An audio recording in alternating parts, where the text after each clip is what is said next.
This is an I Am Listening exclusive podcast.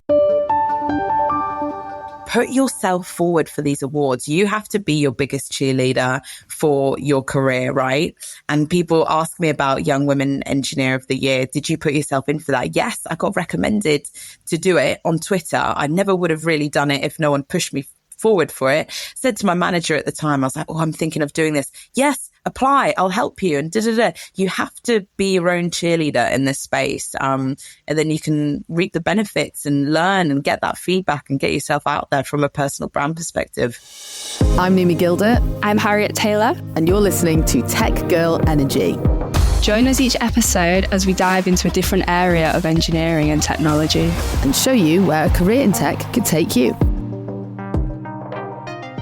I'm Nimi Gilder. I'm Harriet Taylor. And you're listening to Tech Girl Energy. So today we've got Ella Podmore joining us as a guest. And her LinkedIn description says Materials Engineering Manager, Young Woman Engineer of the Year 2020 and Surrey 40 Under 40 winner. So the credentials are stunning. Hello, Ella. Hi, guys. Wow, what an entrance. Thank you so much. We rolled out the red carpet for you. I feel it. And I appreciate it. Thank you, ladies. This is so fun. It's a pleasure to talk to you guys today. How are you? You doing good? Yeah, I'm really well. Thank you. I'm actually, in a new position that you just called out on LinkedIn. So we'll get into that in just a moment. But yeah, I'm probably a week into my new position and it's all very, very exciting. Oh, well, thank you so much for finding time for us, because I can imagine it's quite intense adjusting to a new role. It is. Yeah. I kind of forgot what it feels like. And you always do, don't you? Until it happens again. You're like, oh my goodness. Yeah. I'm having to relearn things and do new things. Yeah. And responsibility. You're like, oh my gosh, this is adulting. And it's a bit weird, isn't it? Even when you're in the same company, it's like feeling like you're starting again a little bit. Yeah, exactly. Or like wanting to prove yourself to new people and things like that. But it's good. I'm enjoying it. And it's quite an interesting move. I mean, I'm already getting into it already, but like it's quite an interesting move going from being a technical doer to then managing, sort of delegating to people, and having been a doer engineer all my life, now suddenly having to sort of pass tasks on and make other people do it. It's kind of weird, but it's cool. And most engineers will come to this stage in their life, right? You know, there's a lot of managerial opportunities when you get to a certain level. And so mine is happening now. And I'm like, oh my God. Yeah, that's so cool. I guess it kind of ties into our next question, which is, what area do you work in? How would you describe it to someone that's never heard of it before? Okay, so I'm a materials engineer. I have been in materials the whole of my sort of working life. I studied materials engineering at Manchester University. And the way that I would describe it is kind of, you were responsible for material related investigations within a business. So everything that makes up components, materials, you can either root cause analyze failures of these materials, or you can help specify what types of materials go into that kind of design or product. And it's kind of, in a weird way, it's a niche form of engineering. Yes, you're very focused on the microstructure of a material. It's very small analysis of materials. However, it actually spins on its head and it's very broad, right? Specialize in aluminiums, and those aluminiums are going to be the same whether they're on a supercar or whether they are on a rocket ship or an oil rig, you know. So it's kind of, it sounds niche, but it's very, very broad. As we know, materials make up everything. And that's kind of why I chose the subject. That is so interesting. So I guess, did you have any interest beforehand in this field? Or like, so how did you end up getting the interest at an early age and ending up where you are now? Yeah, so I loved chemistry at school. Chemistry was my favorite subject. Science, I enjoyed all of it, but chemistry was the one that I really, really found my rhythm with, and really passionate to attend the classes and kind of pursue it a little bit further. And I knew and I was fortunate to understand what an engineer did at a young age. So pairing the things that I wanted to do, which was further my studies into chemistry, but then also contribute to industry, fix problems, and have that logical mentality that I knew an engineer did. I wanted to combine those two. And I was lucky that my career department were very, very good, and they pointed me in the direction of materials engineering or chemical engineering. And materials, I did a few open days and discovered that this subject is going to change the world. I know I'm biased, but I absolutely loved the things that material science was offering and where I thought material science in this country was going to go. So I signed up, did the course, and thoroughly enjoyed my time there. So much so that, of course, I've now become a materials engineer, and now I'm a materials engineering manager in the automotive sector. I work on supercars. And it's a topic that I don't see myself straying away from. I love it. And there are plenty of cool opportunities in the UK and worldwide at the moment in this subject as we look to electronic devices getting smaller, battery capacities getting bigger. Like, everything's going to have to start being scrutinized and analyzed on an atomic level. And material science is kind of at the start of that analysis, understanding why we look smaller to make things and capacitors and products even better. That's so cool, because Harriet and I come from an electronic engineering background. We did the same, we were at the same university together, slightly different degree paths. So we're kind of used to thinking that we're the smallest bit of engineering, like looking at circuitry. But actually, you're the step back from that. You know, we're using these components and devices and materials, and you're making those materials or testing those materials for us to use them. It's really cool. Yeah, exactly. It's even smaller still. Yeah, I mean, quite a lot of the things that I look at on a daily basis are on the nanoscale, which is crazy to think, right? And then these kind of manipulations and changes of the capacity of a supercar, like shaving those milligrams off and making that tighter packed motherboard in electronics, like that all comes down to material science. But yeah, I could literally talk to you for hours about it, but that in a sense is why I picked the subject. I'm still doing it now. Absolutely love it, but it's so broad. I decided to go down the more chemistry element of the subject, but it has a huge representation in biology as well. You think about biotissue engineering and 3D printing organs and all the crazy stuff they're doing right now, saving lives with that element of material science. And then physics also has a branch in material science as well, with the mechanics or the fracture mechanics of composites and things like that. So I adore the subject, but the way I got into it was through that passion for chemistry at school. Wow, man. It sounds like a field that touches all areas of life, pretty much, because materials are everywhere. Another question I had for you.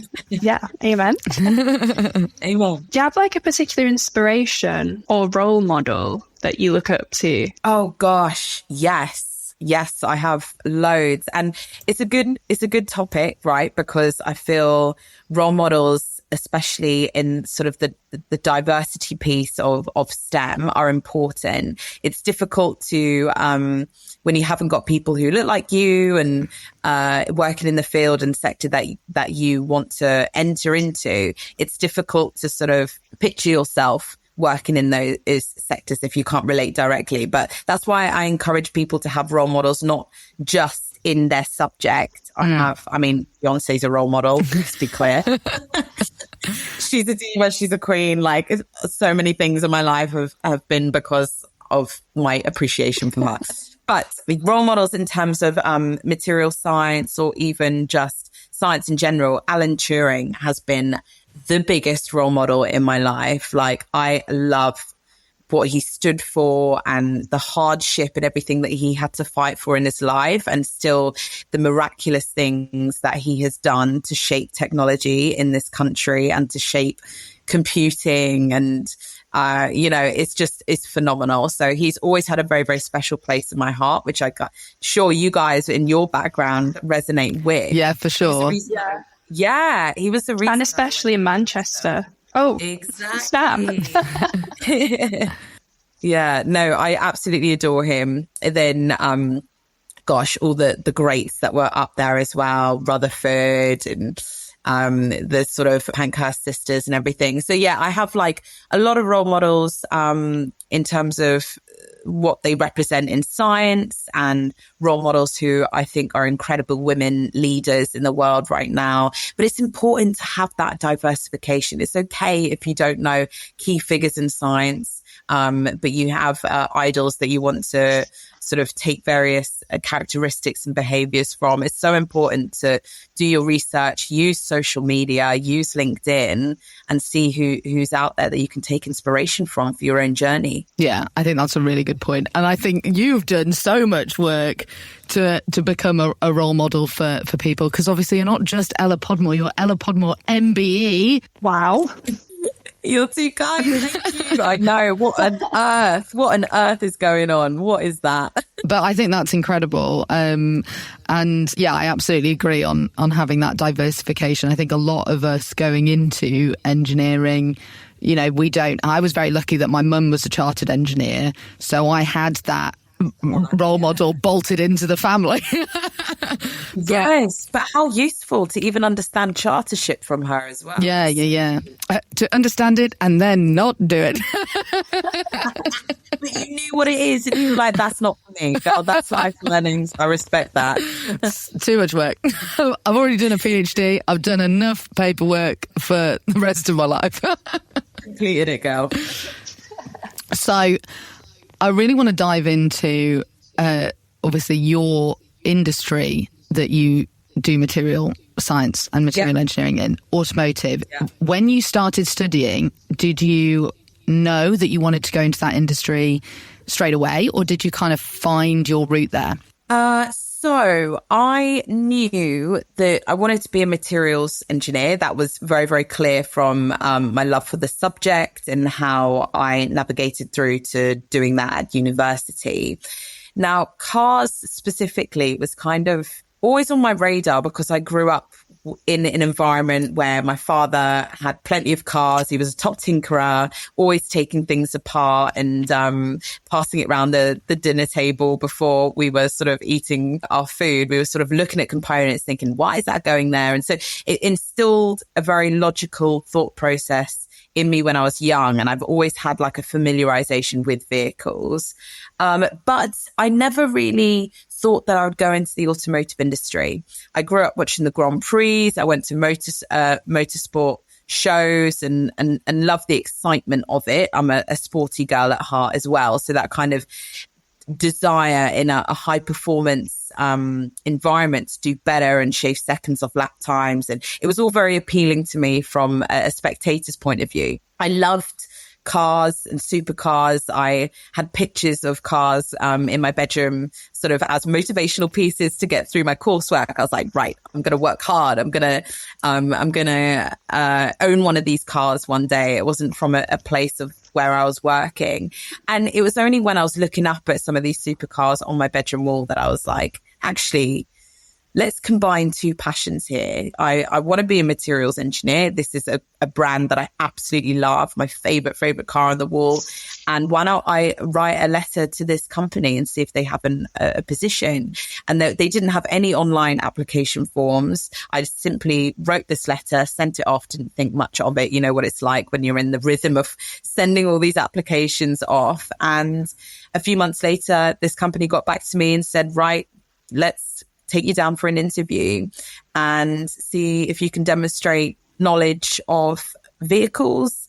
And if you do, then we can give you a general engineering placement because we don't have a materials faculty yet. And the rest is history. I did a placement year with this company and they invited me back for a full-time position after I completed my master's thesis on a topic that they were interested in researching.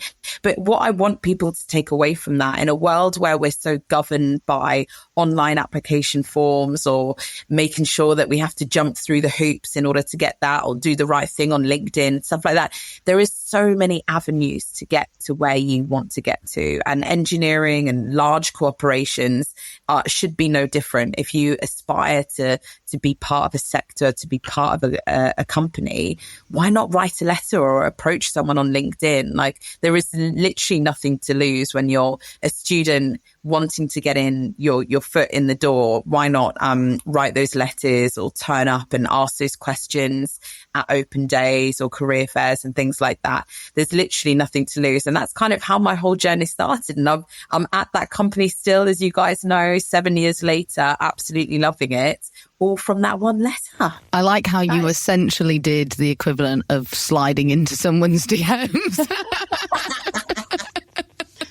But in a professional way. That's what it's about, right? Like, I don't want people put off by online forms. And it's this whole thing of, oh, I don't fit that criteria, you know, looking at job descriptions and stuff. Write the letter and be the individual and, you know, put it on them. Are they going to choose you? Are you the right fit? It kind of, yeah, I want people to sort of take that first step and not be afraid if there aren't sort of set goals or categories for them to fit into. Yeah. Very much like, where there's a will, there's a way. Like, if you want to make something happen, go out there and do it. Exactly. And the worst thing that's going to happen is they're going to say no. And if you weren't right for it and you wrote out the form, then that would happen anyway. So, you know, you've got nothing to lose. Exactly. That is so inspiring. Yeah, I was just going to say, like, there's a big thing on like rejection therapy at the moment on social media, where loads of people are just putting themselves out there and doing things that they would never usually do from like fear of rejection. Yeah. So you literally have nothing to lose by reaching out and trying to further where you want to get in your career, because the worst that could happen is they say no and then you ask someone else. Exactly. And that point that you've just mentioned there is another such an important thing to discuss in the industry, but then just anyone starting out on their young professional journey, right? It's the fear of failure, the fear of rejection. And one of the biggest life lessons that I have learned on my relatively short career so far is that failing is good, especially in a STEM sense. I mean, we can relate it to being engineers because we're, of course, all engineers ourselves, but failing fast and learning from that is so important. And being sort of a relative perfectionist throughout my whole sort of school life, and the way we're conditioned to think that grades have got to be good. You can't fail a test. You can't do this. And then you're catapulted into an engineering environment where you're doing tests or you're getting results back that aren't what you expect. And suddenly you're this conditioned, fresh graduate thinking, oh my God, the test hasn't gone the way that I want it to go. How am I going to report this back? And actually what you need to start learning is, no, that's brilliant. Okay, we have had a failure here.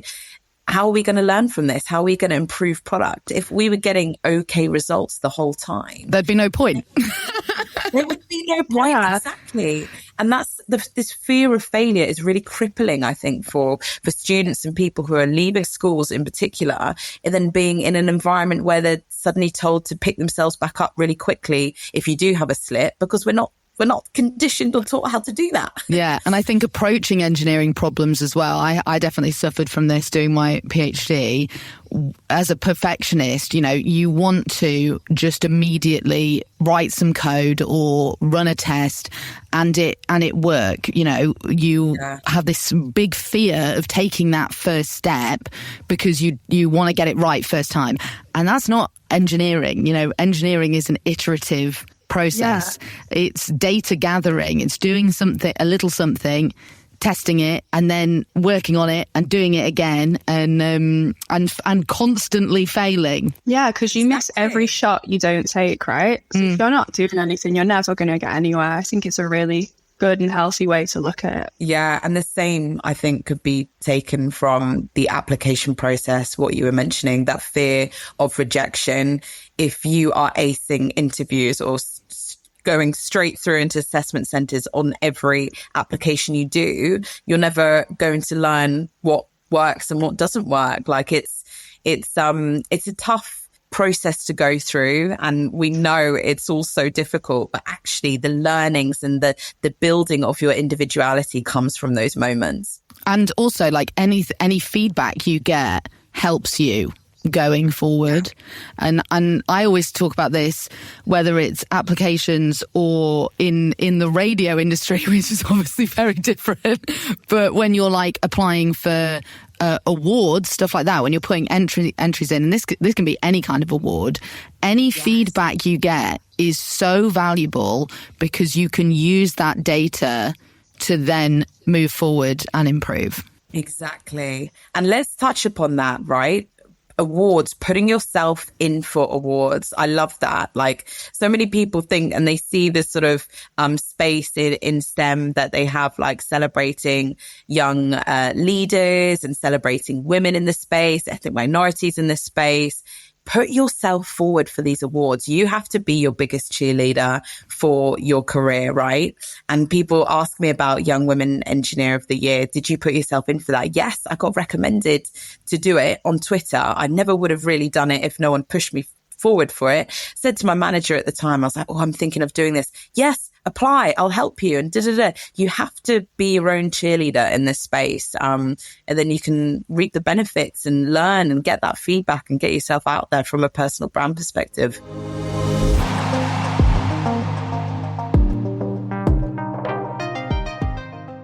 I think a lot of people don't realise that a lot of these awards you have to nominate yourself, or you can. It isn't waiting for someone else to do that for you. Like, you are allowed to do that. Yeah, exactly. Yeah. Well, yeah, if you don't back yourself, why would anybody else?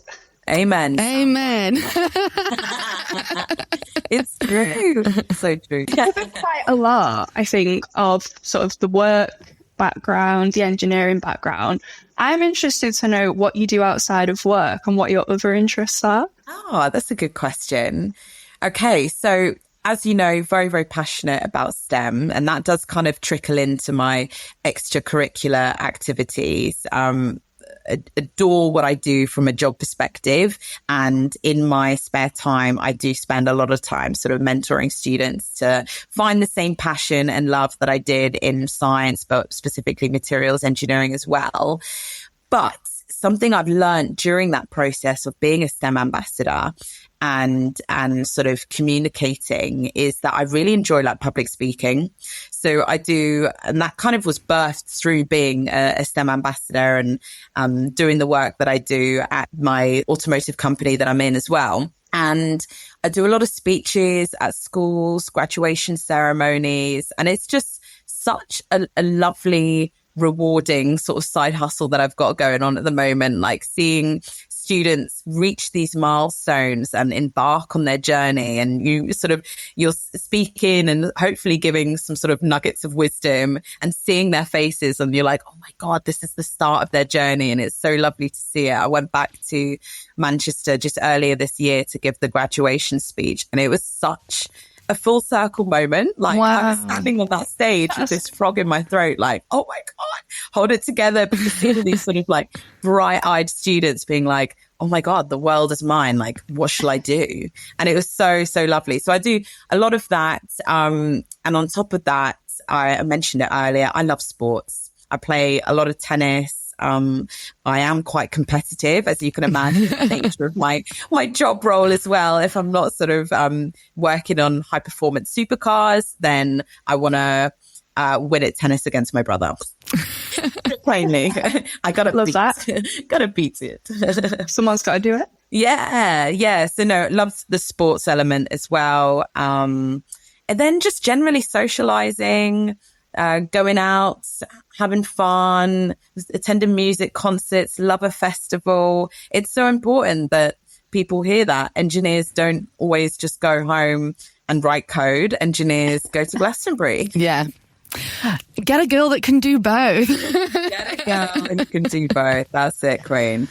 I think it's really important as well to say that your interest being socializing or going out and watching live music is as valid as someone going, I've got a 5 to 9 hustle as well. You know, I think there's this big pressure that we have to hustle all the time, and you have an interest, and maybe that interest could be monetized or something like that. And I think it's really important to know that your interest going out and having coffee and talking to friends or going to a gig is super important and super valuable. Yeah. It's your relaxation. God, like, talk about work-life balance. This hustle culture, people constantly going home feeling like they have to earn additional money or work round the clock to get better at their subject. I think there is a sort of a notion, particularly with STEM subjects, that, you know, you have to live and breathe it. No, their careers, like everyone else, like all your friends who are potentially maybe in marketing avenues, like they don't have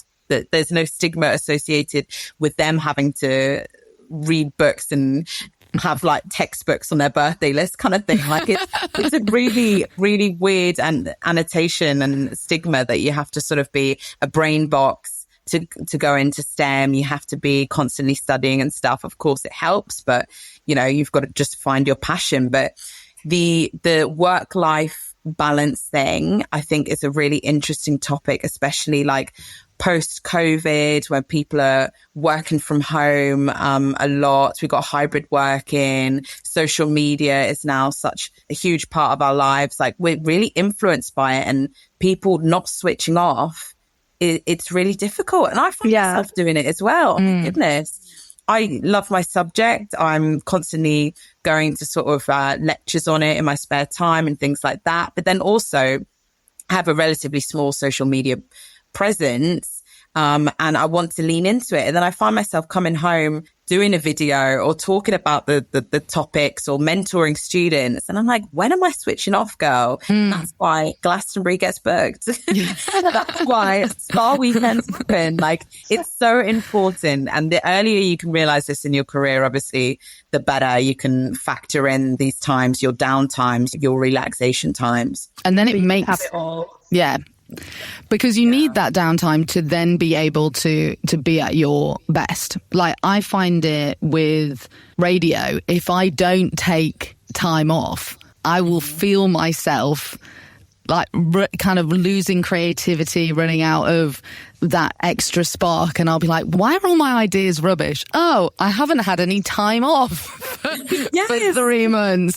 Like, let's have a break and then come back and feel revitalized. Exactly. Burnout. It's literally burnout. And just like you, I often don't realize until too late. Yes. Starting to understand what those signs are before I'm like, ill, cold, in bed, like cannot do anything. Like, I need to understand what those signs are. And we need to sort of, even young age, like university applicants, when you're applying, you're finishing your A-levels, you know, things like that. We need to sort of start teaching people that burnout is not okay. Like, you need to identify what your signs are, how you can switch off and have some downtime, and that's okay.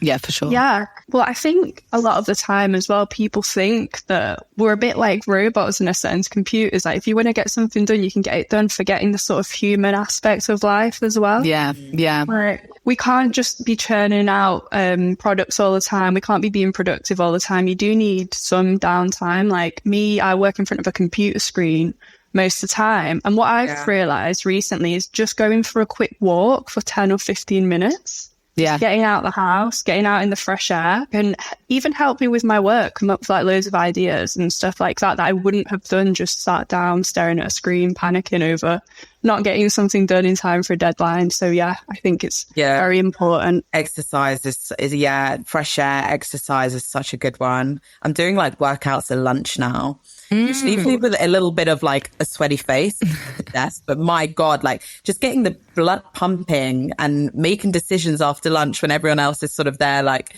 in a food coma back at their desks. And I'm like, right, let's go. It helps, man. Yeah. The quicker you can understand what it is for you, then, and you can put that as part of your routine, just like you were describing, then it makes you more effective and more productive. It's fantastic. Mm-hmm. So say someone is about to start their GCSEs and wants to do a similar job. What should they do to get to where you are now?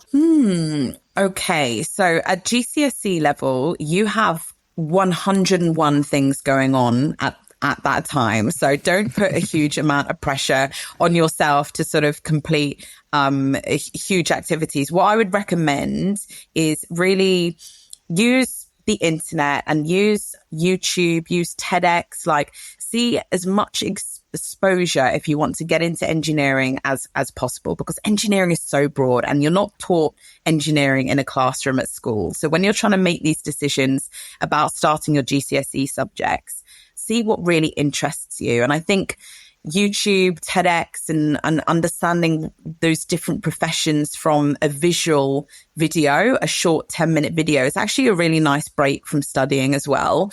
So use that kind of resource. The main takeaway things that I can advise from a GCSE perspective, if you do want to get into engineering, of course, there is going to have to be a maths and a science there. Don't beat yourself up whether it's going to be, I think they call it triple science, don't they, or double science. Don't worry about that. I think what you need to find is what your niche is in science. Do you like learning about biology, or is physics more your bag? Like, just start to understand topics that interest you.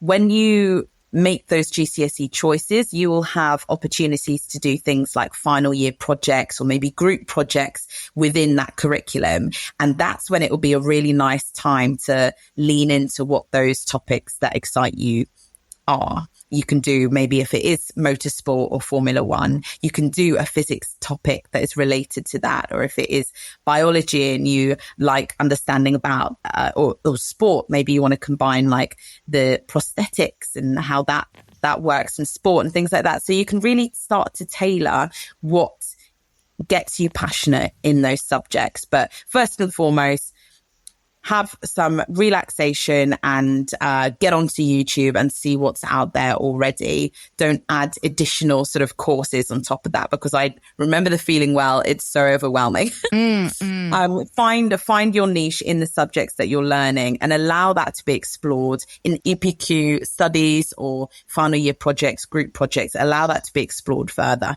Wow. If I could give a GCSE grade to that answer, it would be a 9. You're very kind. So we have covered, I think, so much stuff today, and we went down little avenues that I didn't think we would go down, but were fabulous. So thank you so much for what a brilliant conversation. We would like to end with a little bit of fun. We've got a little game/quiz, which I'm going to let Harriet begin. So we are about to start this or that. So we're just going to ask you, or give you 2 options, and we just want you to choose one of them. Pretty simple, straightforward, bit of fun. So the first question is Lewis Hamilton or Max Verstappen? Oh, Lewis Hamilton. No question. Netflix or Disney Plus? Ooh, Disney Plus. For like the OG Disney movies, or are you a Marvel girl? Okay, this is going to throw you off. I love like the National Geographic. Ooh. National Geographic on there, and then also the Kardashians. One extreme to the other. I love it. So next question is iOS or Android? Ooh, iOS, sorry. It is what it is. It is I'm what an it Android is. developer. I'll take no offense. Demure or Brat? Rats. Good questions asked. And she's releasing another album, so we can... Brat Autumn is here. Autumn, here we go. Broughton! Oh my gosh. Get that on a t-shirt. 100%. Okay, bringing it back a bit to engineering. Electric cars or classic combustion engines? Ooh, classic combustion engines. The sound, the feel, it's just incredible. But exciting times. I look forward to sorry, you've touched upon my subject here and now I can't stop talking. But I'm excited to see where electrification takes motorsports, supercar technology. Very, very excited to see that. But the roar of a combustion engine, girls, it's got to be an ICE. Yeah, I would be interested to see if we get to like a point where it's an electric car, but it replicates the sound and feel of a combustion engine. Yeah. You know, I feel like people are putting sounds over it, which is kind of trying to sort of tailor to the petrol head demographic already. But what I'll be excited to see is like how that electrification sort of changes the way that we appreciate cars. For instance, the acceleration that you get from an electric car is far superior than what you get from an internal combustion engine. You have you have immediate torque. Like it's just so quick. And I think having that kind of experimenting with that and leaning into a different technology, how that will change the way that we appreciate cars or what we sort of rank cars on. It'll be really, really interesting. But God, like there's no sound like it when you go to an actual Formula One Grand Prix, like that roaring of the engine. Yeah, I love.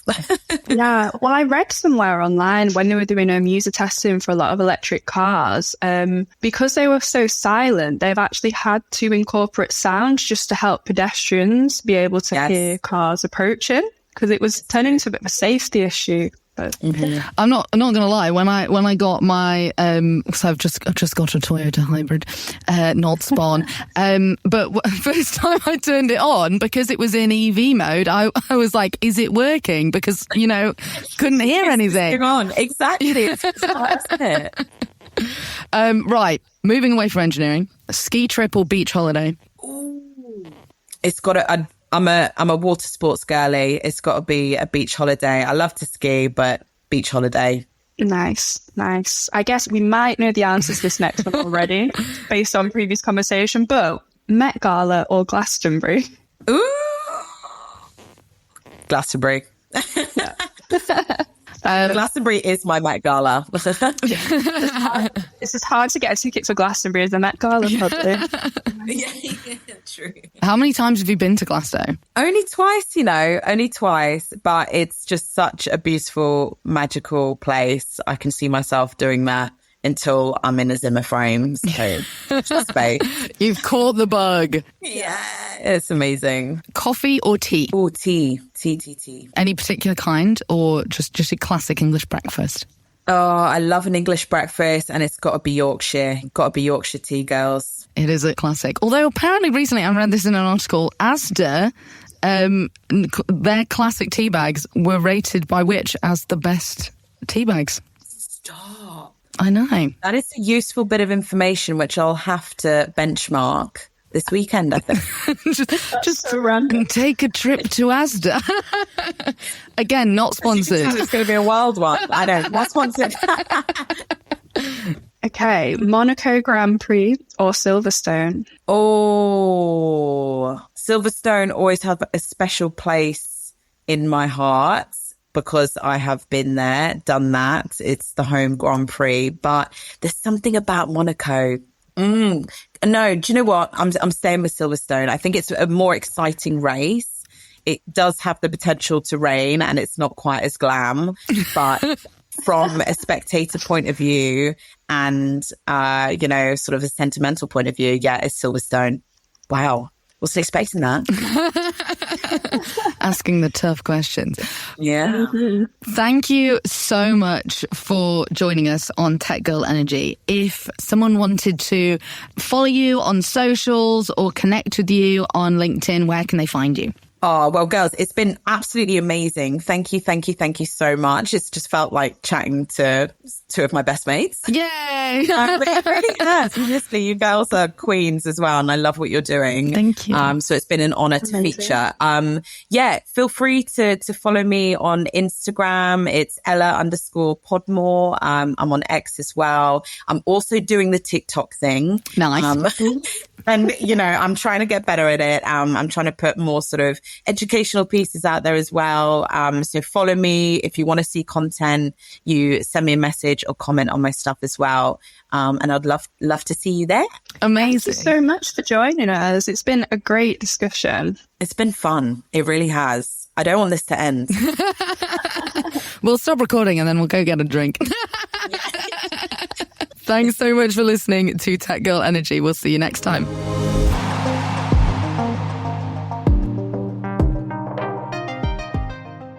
This has been an I Am Listening exclusive podcast. For more information, head over to our website, im-listening.co.uk.